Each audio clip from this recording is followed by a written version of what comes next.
UK's first Sheikh-ul-Islam, the William Quilliam story. Imagine Victorian England in the late 19th century, an era of rigid Christian traditions and imperial power. Now imagine a wealthy British lawyer suddenly renouncing his faith to embrace Islam. He didn't just convert, he built England's very first mosque, converted hundreds of citizens, and caught the eye of the Ottoman Caliph. This man was appointed the supreme leader of British Muslims. Yet, he mysteriously vanished, changing his name multiple times to live in total secrecy. Who was this elusive figure, and why did the British establishment try to erase him from history? Welcome to GlobalMysteryNxus, your ultimate destination for unearthing the most gripping historical secrets and forgotten legends from around the world. I am your host, Shahid. Today, we are deep diving into a phenomenal, report-based biography that challenges everything you thought you knew about the roots of Western religious history. Before we move forward, I have a quick request. If you enjoy this video and want to support the channel, please hit the like button, share it, and subscribe so you never miss an update. Now, let's dive in. 1. The unlikely revert. Our investigation begins in Liverpool on April 10, 1856. William Henry Quilliam was born into a world of absolute privilege. His family was wealthy, rooted in Manx heritage, and his father was a highly successful watch manufacturer. Raised by strict Wesleyan Methodists, young William grew up teaching Sunday school and was an activist in the Christian temperance movement. He studied criminal law and quickly earned a legendary reputation. The local media even dubbed him the unofficial Attorney General of Liverpool, due to his genius in defending high-profile murder cases. But in 1887, everything changed. At the age of 31, Quilliam traveled to Morocco to recover from an illness.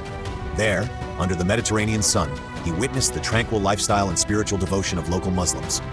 The profound simplicity of the faith shattered his previous worldview. He instantly renounced Christianity, embraced Islam, and changed his name to Abdullah Quilliam. When he stepped back onto British soil, he claimed to be the first native Englishman to embrace Islam, sending shockwaves through Victorian high society. 2. The secret mosque of Brougham Terrace. Returning to a hostile hometown, Abdullah Quilliam did something unthinkable. In 1889, he purchased a series of terraced houses at 8 to 10 Brougham Terrace in Liverpool. Behind these ordinary brick walls, he established the Liverpool Muslim Institute. This was Britain's first fully functioning mosque and community hub. But this facility was far ahead of its time. Quilliam didn't just create a prayer hall.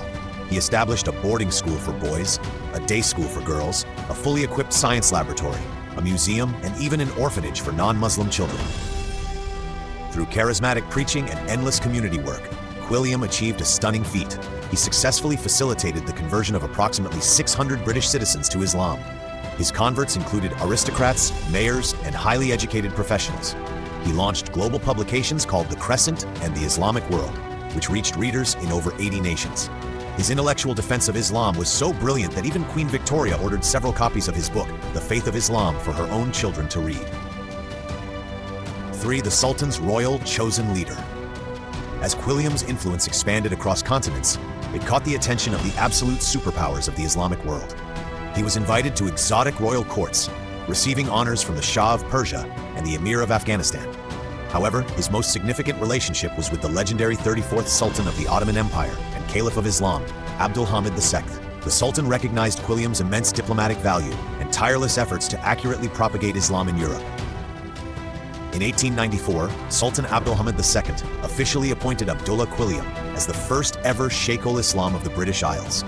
This grand title meant he was recognized by the global caliphate as the supreme leader of all British Muslims. Quilliam became the caliph's trusted man in the West, even traveling to the Balkans to compile confidential fact-finding reports on Christian insurgencies for Istanbul.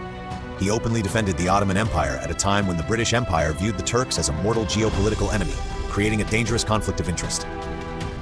4. Persecution, scandal, and vanishing. Standing up for Islam in Victorian England came at a terrifying cost. The British establishment grew deeply uncomfortable with Quilliam's anti-imperialist stances. He openly opposed British military intervention in sovereign Muslim lands like Sudan and Afghanistan. Soon, aggressive public backlash erupted. The mosque at Brougham Terrace became a frequent target for furious vandals. Angry mobs regularly gathered outside, pelting the building and worshippers with stones, bricks, mud, and fireworks. Then, in May 1908, a sudden, dark scandal broke out.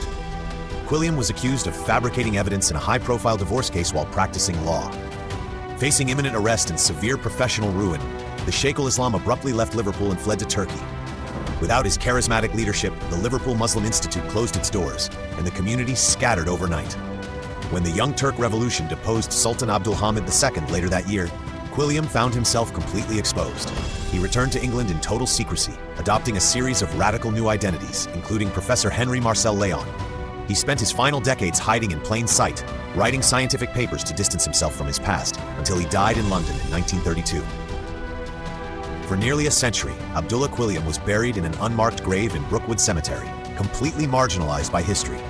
Yet today, his legacy is rising from the ashes. The historic Brougham Terrace property has been beautifully restored as a living testament to his enduring vision. He stands as an iconic pioneer who bridged the gap between British identity and the Islamic world.